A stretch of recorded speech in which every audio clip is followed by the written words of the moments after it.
They sat me in the garage. Fold-out chair, plastic table, a fan that barely worked. At my parents' anniversary party. And when I asked my dad why, he didn't blink. It's just for extended family. Extended family. Everyone else was seated inside. Warm lighting, music, catered plates. Even my cousin Mark was there, the same cousin who once stole money from their safe. He was inside, laughing, toasting. I was in the garage, like clutter, like something they didn't want to show the guests. My name is Selena, and from wherever you're watching this video, stay with me, because sometimes the most beautiful kind of revenge is the one that's so silent it echoes. I didn't make a scene. Not right away. I sat there for 7 full minutes just looking around. At the extension cords on the wall. The old bike no one had ridden in years. The folding table with lukewarm appetizers and paper napkins. I looked down at my dress, the one I'd saved up for. Simple, elegant, black. The heels I'd borrowed from a friend just for the occasion. I had driven 3 hours. Bought a thoughtful gift. Wrote a letter inside it that I'd cried over twice. And now I was sharing a table with a lawn mower. I stood up, walked inside, and scanned the room. There was Mark, telling a story about his last vacation. There was Aunt Renee, sitting at the table I should have been at. There was my mother, laughing as if she didn't know where I was. I walked to the front, right past the cake, right up to the gift table, picked up my envelope, quietly, intentionally. My father saw me, his eyebrows raised. "Selena, what are you doing?" I looked right at him, extending the respect you gave me. Then I turned, held up the envelope, and said, loud enough for the room to hear, "Extend this." I walked out the front door. No screaming, no tears, no big scene, just silence. And then I heard her, my mother, running after me in heels, calling my name, asking, "Wait, what are you doing? Don't do this." But it was already done, because that night they didn't just seat me in the garage. They told the truth, the one they'd been hinting at for years. And I finally listened, but they had no idea what I'd been preparing all along. And what happened next would strip them of the one thing they valued more than reputation. Control. I was always the good one, the helper, the polite one, the one who didn't ask for much. If Mark got caught shoplifting, I was the one they sent to keep him company while he cried in the car. If my older sister threw a fit during dinner, I was the one who cleaned the table and quietly packed up leftovers while everyone pretended nothing happened. Being useful became my only currency, but being visible, that was never allowed. When I got into university on a partial scholarship, my dad barely looked up from his laptop. "That's great, but let's not brag. Your cousin Daniel got a full ride." When I landed my first job, an entry-level admin position with a nonprofit I loved, my mom asked, "Will that even cover rent?" They didn't mean to be cruel. At least, that's what I used to tell myself. They were just selective. Selective with their attention. Selective with their praise. Selective with who they brought forward when company came over. It was always the same people. The cousin who lied. The uncle who drank. The sister who dropped out and moved back home. They all got second chances. They all got seats at the table. Me, I got duties. Help set the table, Selena. Run to the store, Selena.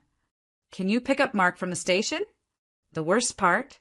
I kept saying yes, because somewhere inside, I believed if I kept being helpful, they'd eventually see me, eventually choose me. But what happened at that anniversary party? That was my breaking point. Not because of the garage, but because when I looked through the window from the outside, I saw my family laughing like I wasn't missing, like they hadn't noticed I was gone. That's when I realized I wasn't just excluded. I was optional, replaceable, easily boxed away when I didn't fit the image they wanted to display.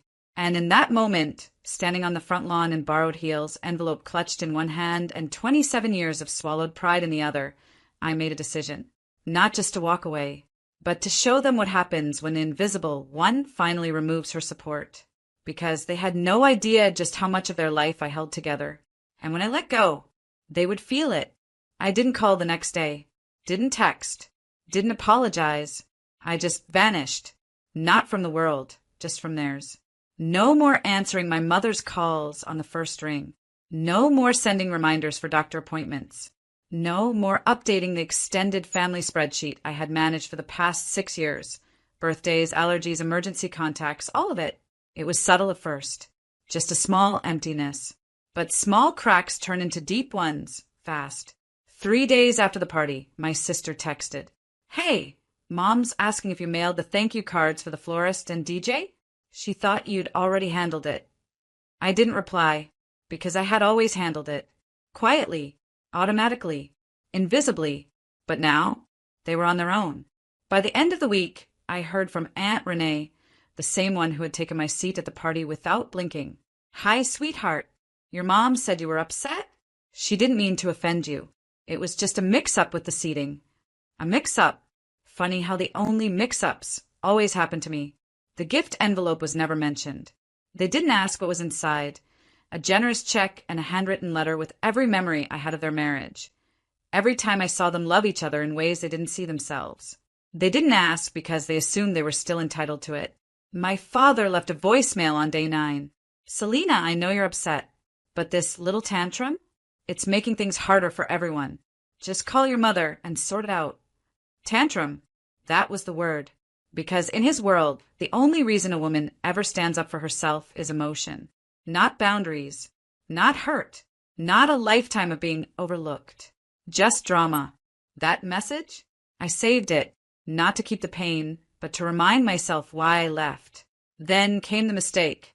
My mother tried to host a small brunch with her charity friends. A post-party thank you. She assumed I'd scheduled the catering. She assumed I'd sent the invites. Confirmed the guest list. Coordinated with the florist. She even texted me, "Make sure they bring lilies. You know I hate roses." I left it on read. The day of the brunch? Nothing arrived. The guests stood in a half-decorated backyard. No food. No drinks. No music. Just embarrassment. And still, she didn't say the words I was waiting for. Not, "I'm sorry." Not, "We need you." Not, "We were wrong." Just this, "I thought you'd take the high road, Selena." But here's what she didn't understand. I was on the high road. I just stopped carrying their load with me. I didn't want revenge. Not the movie kind. Not the screaming, flipping tables, burn it all down kind. I wanted truth. I wanted them to see the machine they'd built and how much of it only ran because I turned the gears in the background. So I started with the family fund. A long time ago, my parents opened a joint savings account for family emergencies. Nothing formal, just something to cover last-minute plane tickets, urgent expenses, birthdays no one budgeted for. They let everyone use it, as long as it went through me. I had been tracking it for years. I had login access, monthly reports, even the tax statements they forgot I prepared every April. They never noticed it was my name on the backup authorization form. They just assumed I'd always manage it, like the polite daughter I was trained to be. That same week, I requested my removal. Quietly, formally, legally. I also sent a courtesy notice to the bank, flagging inconsistencies I'd long kept quiet about. Duplicate reimbursements, unexplained withdrawals, even a cash transfer to my cousin Mark. Yes, the same one who stole from them years ago. Nothing criminal, just sloppy. They'd been too comfortable for too long. Next, I contacted my cousin Dahlia, the only one who ever sat with me in the kitchen while the real guests laughed in the next room. She's a graphic designer now. Brilliant. Underpaid. I offered her a project, one I'd been planning for months but never had the nerve to start. A community blog. Small. Focused on quiet family estrangement. Stories from people like me. People who weren't kicked out violently, just gently set aside until they disappeared. We called it The Spare Chair. Dahlia designed the logo. I wrote the first piece. We didn't name names, but anyone who knew my parents would know exactly who that first story was about. And finally, I pulled the thread they never thought I'd touch. The anniversary photos. A distant cousin had taken them. I had offered to coordinate the photographer. In return, he'd given me full access to the folder. I downloaded everything. Every picture of everyone. Except me. Because I wasn't in them. Not even one. But the captions they wrote online said, "So grateful to have our whole family together. A perfect day." So I emailed the photographer. Asked him to take the gallery down. He agreed and added a line I'll never forget. They said it was a family portrait, but it looked like something was missing. Exactly, something was. And they were finally starting to feel it. They didn't notice the collapse all at once. It came in fragments. A brunch canceled, a fund frozen, a gallery gone. But the moment that really hit? The night of the follow-up celebration dinner, the one my mother planned to repair our image with her friends. The florist didn't show. The menu was wrong. One of the guests canceled, citing confusion around the event's coordination. Why? Because for years that had all gone through me. I wasn't invited this time, obviously, but I still got photos from Dahlia, who had a friend working the event. My mother looked tired. My father? Distracted, like a man realizing the stage manager quit in the middle of the performance. 2 days later, I received a text from my mother. I wish you'd reconsider all this. Family doesn't treat each other this way, especially over something so small. Small, being seated in the garage like an afterthought, having your gift taken off the table, hearing your own father say extended family while your thief of a cousin sat front row. That wasn't small. That was pattern, a pattern I had finally broken. Then the photos vanished from their Facebook albums, the ones labeled Perfect Night and Grateful for a Whole Family. Gone, not replaced, just quietly deleted, like removing the evidence would erase the truth. They didn't know I'd already backed them up, because I wasn't trying to destroy their story. I was documenting mine. That same week, I published my third post on the spare chair. It was titled, "The Day I Stopped Apologizing for Taking Up Space." No names, no spite, just truth. The post went semi-viral in family forums and quiet corners of the internet. It was shared by therapists, grief coaches, adult children who had sat through one too many dinners in silence. And at the very bottom, I left this. Sometimes it's not the shouting that breaks you. It's the smile across the table while they ignore your empty plate. My inbox flooded, not with hate, with recognition. You wrote what I've never been able to say out loud. I thought I was the only one. Thank you, thank you, thank you. But one email stood out. It was from a woman in her 50s. They sat me next to the coat rack at my own sister's wedding. I was 7 months pregnant and nobody said a word. I wish I'd walked out like you did. I cried reading it, not because I was sad, because I wasn't alone. And when you've spent a lifetime being told to wait your turn, fade into the background, and be the bigger person, hearing me too is more powerful than any apology. Back in my parents' world, they were still trying to keep things together. But now, even their friends were asking quiet questions. Where's Selena these days? Did I hear she runs something online now? Was she not at the party?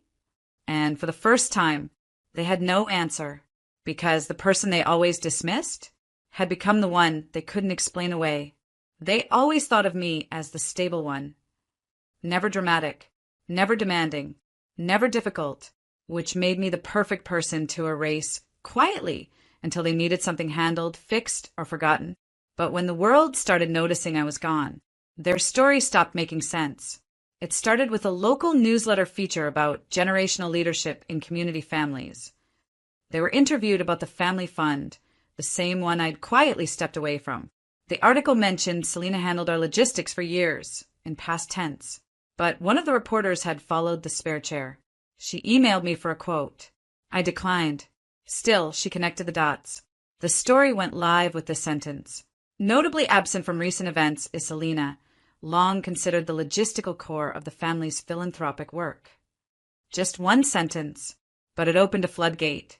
Within days, the foundation received 2 calls from longtime donors. Not angry, just curious. We were under the impression Selena still coordinated programs. Has that changed?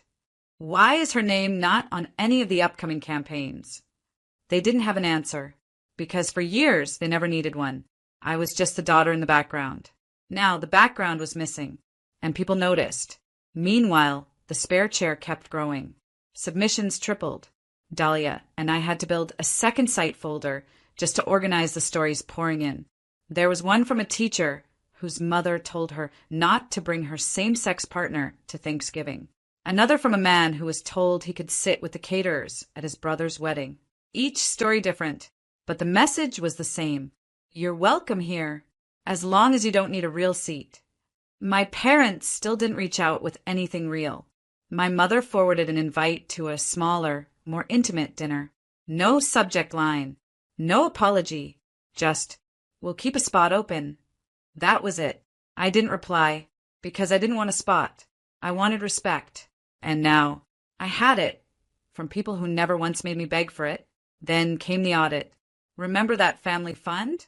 Turns out the casual management had caught attention after my formal exit. The bank flagged repeated cash withdrawals from multiple relatives, none of which were properly tracked. No one was accused of theft, but questions were asked. And for a family obsessed with control and image, being questioned was the worst kind of scandal. My cousin Mark messaged me out of nowhere. You're really trying to ruin everyone, huh? I didn't respond, because I wasn't trying to ruin anything. I had just stopped protecting the illusion. I received a final email from my father. 3 words. We're disappointed, Selena. Not surprised. Not curious. Not sorry. Just disappointed. I almost laughed, because in the end, disappointment was mutual. Except I didn't burn bridges. I just stopped pretending there ever was one. I always thought rising would feel like revenge, like applause, like validation, like finally being proven right in front of everyone who doubted me. But it didn't. It felt like quiet mornings, like drinking coffee in a space that didn't ask me to shrink, like laughing with people who didn't keep score, like watching my own reflection grow softer and stronger at the same time. That was the real rise. The Spare Chair hit 100,000 monthly readers. We didn't market it, didn't chase virality, just let the story speak. We added a podcast, invited real people to share their moments. Not trauma porn, just truth. 1 episode. I was uninvited to my own baby shower. Another. He called me dramatic. I called a moving truck. Every voice was a brick in the house I never had growing up. A house where no one had to earn their seat. Where family wasn't a weapon. Where silence didn't mean safety, it meant choice. I moved into a small 2-bedroom place on the edge of town. It wasn't fancy. No crown molding. No long dining table built to impress guests. Just bookshelves I filled myself. Walls I painted the exact shade of green the first wanted. And a desk where I wrote in the early mornings, not for approval, but for myself.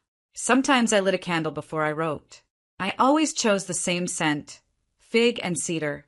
Warm, earthy, whole. I made new friends, not ones who knew my parents, not ones who asked, but do you think they meant to hurt you? Just people who took me as I was. People who said, you don't owe anyone your softness just because they raised you. My sister reached out eventually. An email. I don't agree with how you handled it, but I miss you. That was it. No ownership. No accountability. Just a thread. Hoping I'd be the one to weave the whole thing back together. I didn't respond, because I wasn't interested in returning to the table. I was building better ones, and the people who sat at mine brought their own napkins. They didn't expect me to serve them and thank them for being there. One day I was interviewed for a podcast I admired. They asked, what would you say to the version of yourself who stayed in the garage that night? I took a long breath before I answered. I'd say, I know you're scared. I know you think leaving makes you selfish. But one day, you'll sit at your own table, and you'll realize that leaving wasn't betrayal. It was the beginning of becoming someone no one gets to ignore again. I still remember the exact sound the chair made when I stood up from it in the garage. That awkward metal scrape, one I was supposed to ignore. One that was meant to blend into the background of just be grateful you're invited. It was the moment I chose myself, before I even knew what choosing myself looked like. That sound, it became the start of everything. Sometimes I drive past my parents' neighborhood, not to stare at the house, not to fantasize about some dramatic reunion, just to remind myself that I don't live there anymore. Not physically, not emotionally, not in the quiet corners of my mind that used to hope for something soft to bloom where only sharp edges had ever been. I don't hate them, truly, but I don't miss them either. I miss the idea of them, the version of family I tried to believe in, the version of me that thought if I just stayed helpful long enough, I'd finally be chosen without needing to prove myself. That girl? She deserved better. And now, she has it. My mother never apologized. My father never called. But that's okay, because closure doesn't always come from an apology. Sometimes it comes from no longer needing one. Sometimes it's found in the sound of your own voice when it's finally loud enough to fill the room they kept trying to shrink you out of. Sometimes it's found in silence you chose. Last month, someone from the original anniversary party messaged me. Not family, just one of the guests. I didn't know what happened that night, but I remember you. You were the only one who looked real in the whole room. I stared at the message for a long time, because I used to think being quiet meant being small. Now, I know better. Being quiet can mean power. Being calm can mean certainty. And walking away doesn't make you heartless. It makes you free. Sometimes I think about the letter I wrote that night, the one I had sealed inside the envelope on the gift table. It wasn't angry. It wasn't bitter. It was a letter of memories, of thank yous, of moments I thought mattered. I never gave it to them, but I kept it, not to remind myself of what they lost, to remind myself of what I gave for so long without ever being asked how much it cost me. And now I give to people who give back. I love without dimming. I stand without permission. They once asked me to sit in the garage so the photos would look better. Now, I don't need to be in the photo because I built the whole frame and the story I'm living now. It may not be picture perfect, but every single part of it includes me.